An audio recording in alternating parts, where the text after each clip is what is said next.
ফলত আমি কুমা হৈ গৈছোঁ সেই কথাটো এচি ৰুমত বহি থকা এই চৰকাৰখনৰ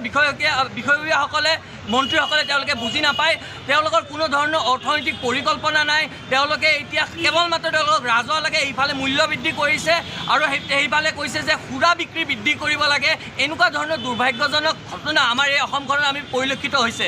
আজি আপোনালোকে জানে